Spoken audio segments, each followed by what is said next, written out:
I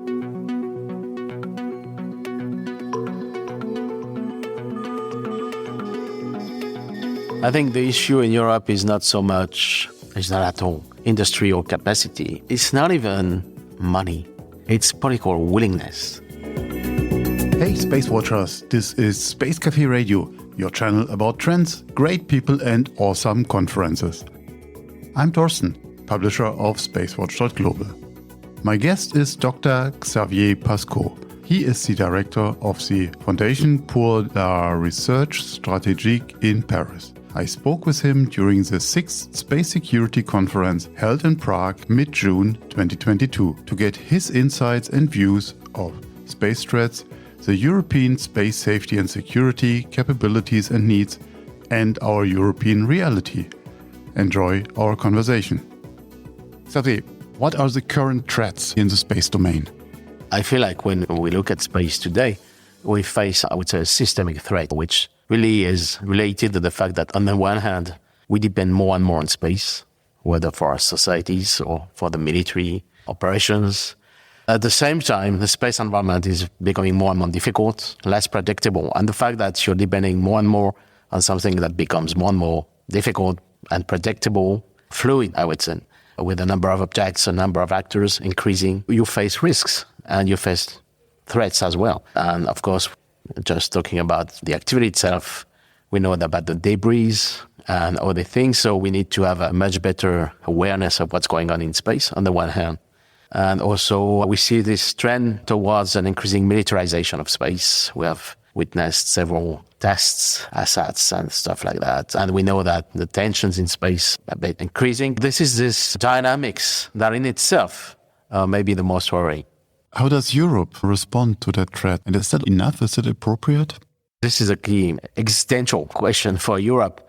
Clearly, Europe has been aware of the criticality of space. Having programs such as Galileo, Copernicus has raised the awareness inside Europe, if you take the European Union, and inside the member states themselves, raised the awareness about the importance of space. If we're talking about risks, Europe has established what we call the European Union Space Surveillance and Tracking Consortium, which is made of several countries, and that have as a goal to exchange their national data and create some sort of a collective service for surveying, for tracking objects in space, etc.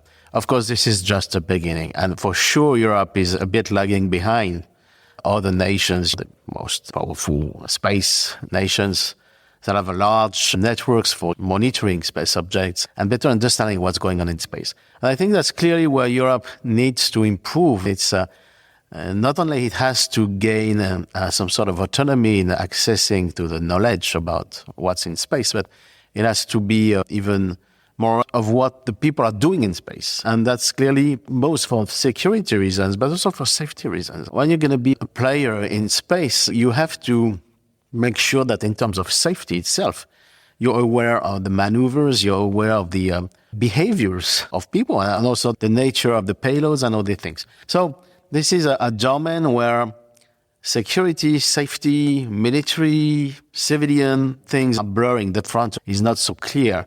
So by design, I would say the European Union has always had troubles in reflecting on military issues. So for the moment being, maybe you've heard about that, last February, the European Commission has had a joint declaration with the Council, by the way, about STM, Space Traffic Management, labeling it as a flagship program, which is quite a symbolic value. Galileo, Copernicus were also flagships. So there is a real understanding and awareness. Now, of course, the difficulty lies in the capacity building process. We have, as Europeans, rather few sensors. We need to increase this. We need to make them more performant. For example, one dynamics is about shrinking the size of the satellite. So it will be more and more difficult to see. So you need to compensate this with better sensors.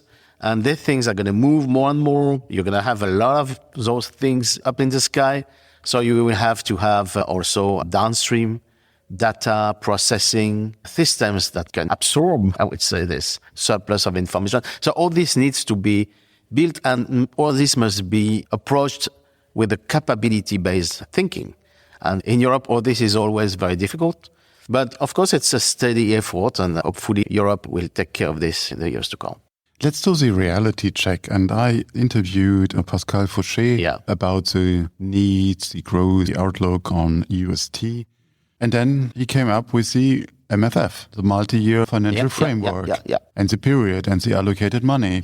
And then the reality check looks not very promising. No. Because we don't have the money, we don't have the resources. And everything you said, I agree, we should do that. But how can Europe work in that area? We have this idea, we have this common awareness. And I think that's an achievement on its own, that we say, we have to protect our space. And ESA is doing a great job. But how does the relationship government-commercial will change that? No, you really point out the real issue. The reality check is clearly not so much encouraging when you look at the European situation. So, as you said, and I think it's already something important too. In Europe, the trouble is that the dynamics in space is a fast one. And the dynamics of the European Union construction has always been a slow one. And so, of course, the discrepancy here is not in the favor of Europe. You're right, the MFF, multi-year financing plan, is not adequate, let's say clearly, for boosting SSA and SST systems. Of course, member states have their own dynamics in this respect, but it's very uneven comparing the different states. There are alternatives, at least there are complementary approach to cooperation and all these things. Clearly, we really need to improve this European strategy, but for sure then you have to put in common the willingness of 27 countries to get agree and increase these things. And when you compare it, whether it's 300 million euros, maybe 400 million euros for a 7-year thing, to billions, literally, that are invested, whether in the US or maybe in China. We're less informed about China, but we're for sure, and even Russia has, by tradition, a strong network of sensors and all that. It's really a worry, that's for sure. So one good thing in the European case is that the industry, from a technological perspective, is a very performant industry, very high level.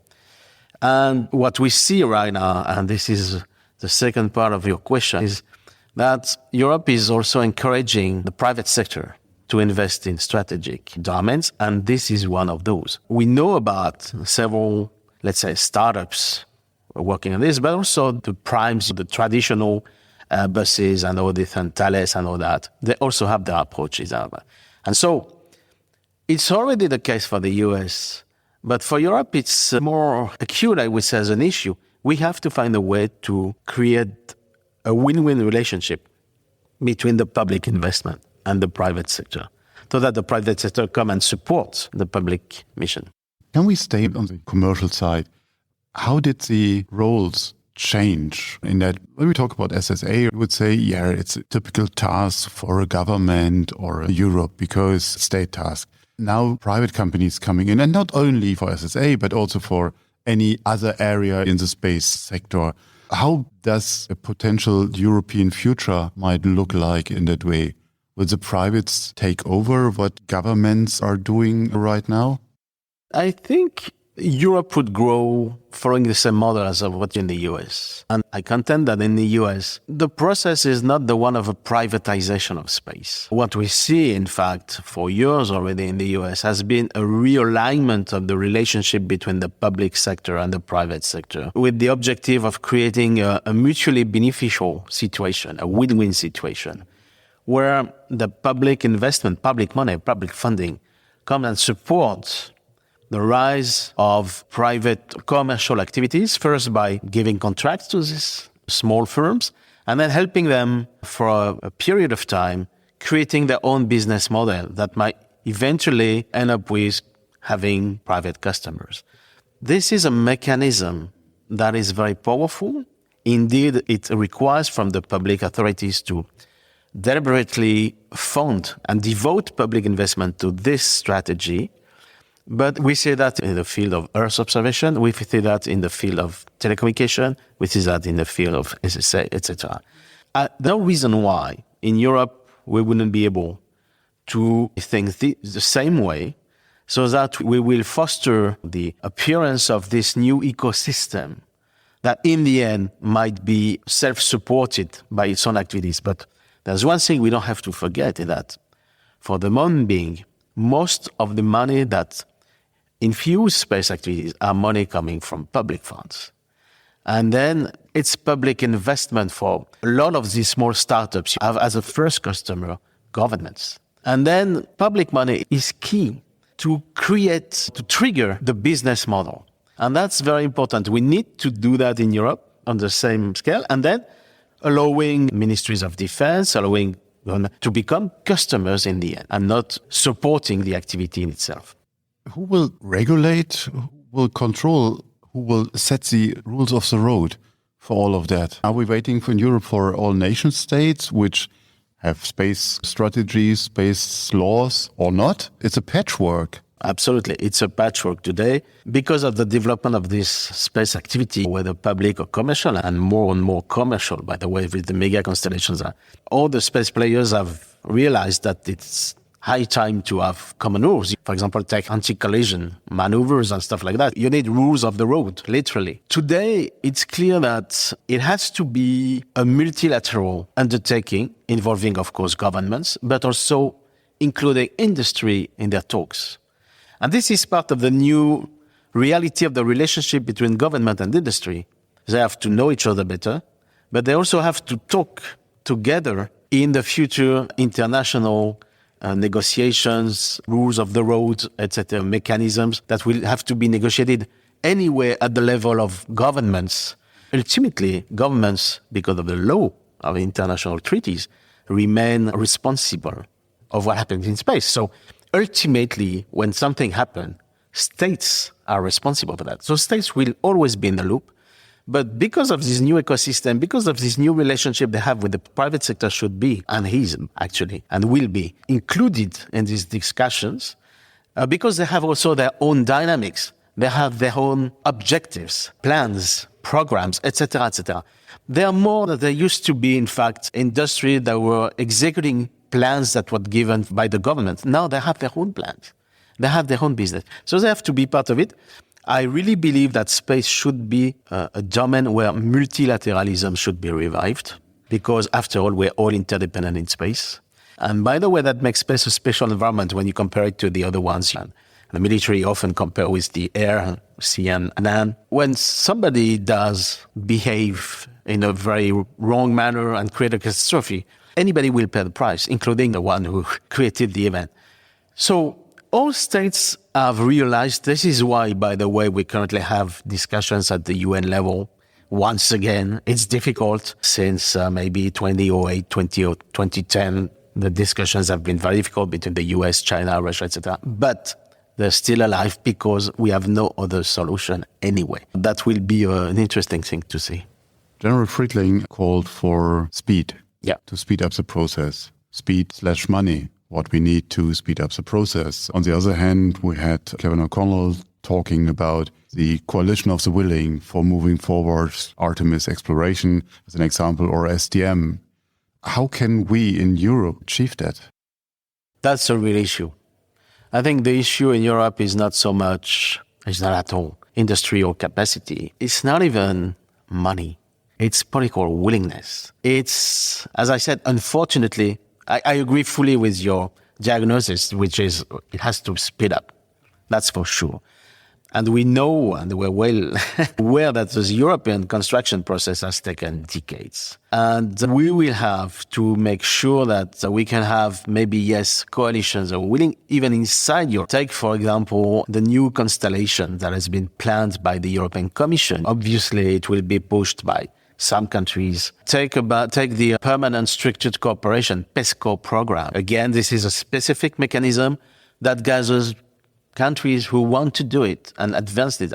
Maybe we will need that for space. That's a bit the case for the USSD consortium, but it must be much more efficient than that. That's for sure. And that's the key challenge. It needs to be sped up, that's for sure. Thank you very much for your time. Thank you. If you want to stay on the pulse of the space industry, please visit our website at www.SpaceWatch.Global and subscribe to our newsletters. Do you know about our other products? Our Space Café podcast with Markus Moslechner or our Space Café web talk series?